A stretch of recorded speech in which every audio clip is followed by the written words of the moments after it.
Dhanik Bharat Educational Institutions, Inter, IIT, JEE, NEET, admission opened. నైరుతి ఋతుపవనాలు తీవ్ర రూపం దాల్చడంతో పాటుగా బంగాళాఖాతంలో ఏర్పడినటువంటి వాయుగుండ ప్రభావంతో తెలుగు రాష్ట్రాల్లో వాతావరణం ఒక్కసారిగా మారిపోయింది. అయితే రెండు తెలుగు రాష్ట్రాల్లో పలు చోట్ల ఉరుములు మెరుపులతో కూడినటువంటి కుండపోత వర్షాలు కురుస్తున్నాయి. ఈ క్రమంలోనే భారత వాతావరణ శాఖ బిగ్ అలర్ట్ ను జారీ చేసింది. తెలంగాణలోని పలు జిల్లాల్లో భారీ నుంచి అత్యంత భారీ వర్షాలు కురిసేటువంటి అవకాశం ఉండగా ఇక ఆంధ్రప్రదేశ్లో గంటకు 40 నుంచి 50 కిలోమీటర్ల వేగంతో ఈదురు గాలులు కూడినటువంటి జల్లులు పడతాయంటూ కూడా అధికారులు స్పష్టం చేశారు. అయితే ప్రధానంగా హైదరాబాద్ వాతావరణ కేంద్రం సమాచారం ప్రకారం గురువారం తెలంగాణలోని పలు జిల్లాల్లో భారీ వర్షాలు కురవనున్నాయి.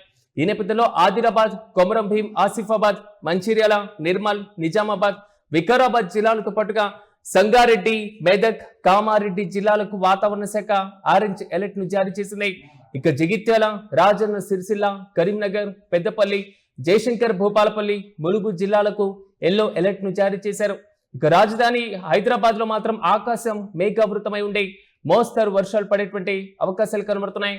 ఇక్కడ గరిష్ట ఉష్ణోగ్రతలు 28 సెల్సియస్ కాగా ఇక కనిష్ట ఉష్ణోగ్రతలు 22 సెల్సియస్ వరకు ఉండేటువంటి అవకాశాలు ఉన్నాయని వాతావరణ శాఖ అధికారులు అంచనా వేస్తున్నారు. ముఖ్యంగా ఉత్తర తెలంగాణలో వర్షాలు దంచి కొడుతున్నాయి. అయితే ఈ సీజన్ లోనే హైయెస్ట్ రెయిన్ ఫాల్ మంగళవారం అర్ధరాత్రి నమోదైంది. దీంతో రాష్ట్రంలో మీడియం ప్రాజెక్టులు కూడా వరద పోటెత్తుతున్నాయి. మొన్నటి వరకు డెడ్ స్టోరేజ్ లో ఉన్నటువంటి కరెం ప్రాజెక్ట్ ఇప్పుడు భారీ వరదతో నిండు కుండలా మారుతున్నాయి. ఇక కడెంతో పాటుగా ఎల్లంపల్లి ప్రాజెక్టులు కూడా వరద నీరు భారీగా వచ్చి చేరుతున్నాయి. ఇక కృష్ణా బేసిన్ లోను ప్రాజెక్టులకు వరద వస్తుంది.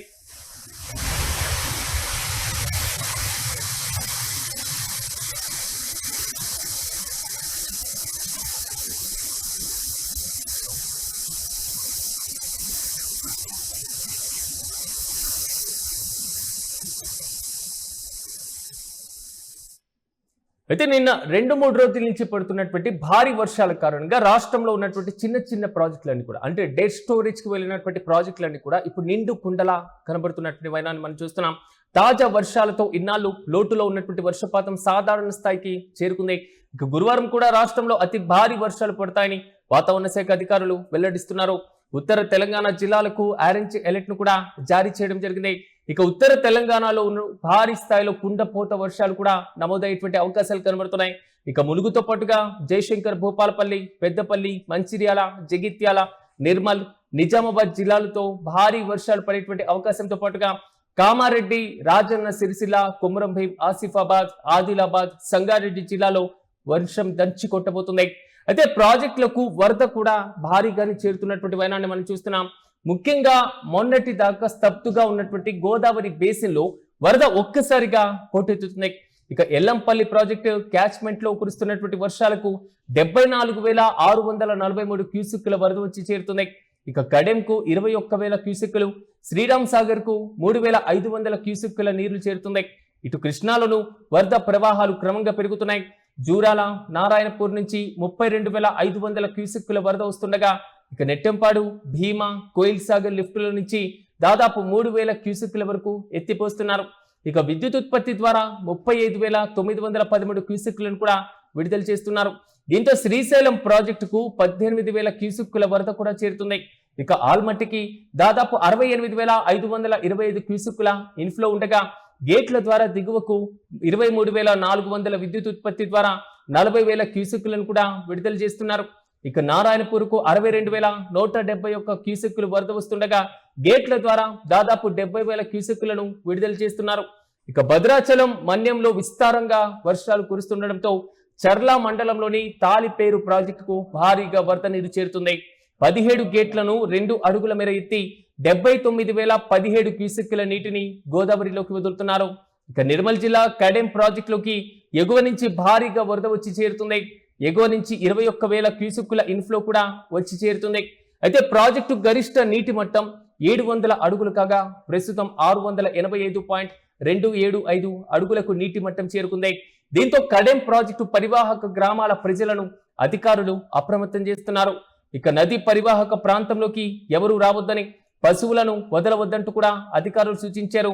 ముందస్తు జాగ్రత్తగా ఎన్డీఆర్ఎఫ్ బృందాలు ప్రాజెక్టు వద్దకు చేరుకున్నాయి. ఇక గడ్డెన్నవాగు, స్వర్ణ ప్రాజెక్టులో కూడా వరద నీరు భారీగా చేరుతున్నాయి. ఇక ఆంధ్రప్రదేశ్ విషయానికి వెళ్తే వాతావరణ తీవ్రత చాలా ఎక్కువగా ఉంది. ముఖ్యంగా కోస్తాంధ్ర రాయలసీమ జిల్లాల్లో గంటకు 40 నుంచి 50 కిలోమీటర్ల వేగంతో బలమైనటువంటి ఈదురు గాలులు వీచేటువంటి అవకాశం ఉందని అమరావతి వాతావరణ కేంద్రం పేర్కొంది.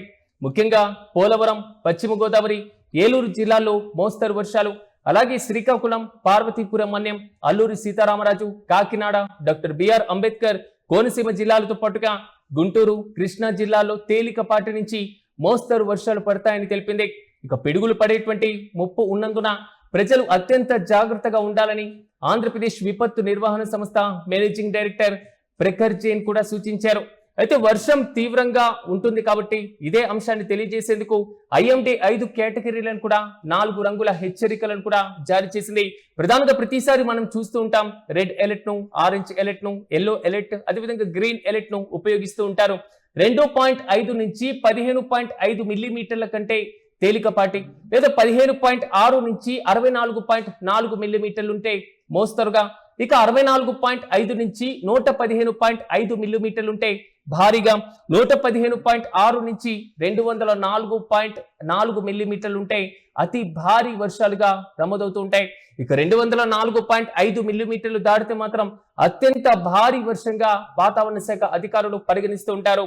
అయితే రాబోయే రోజుల్లో తెలంగాణలో జూలై 31 వరకు అంటే రానున్న 48 గంటల పాటు వర్షాలు తీవ్రంగా ఉంటాయని, ఆగస్టు 5 వరకు కూడా గాలులతో కూడిన సాధారణ వర్షాలు కొనసాగుతాయని భారత వాతావరణ శాఖ తెలిపింది.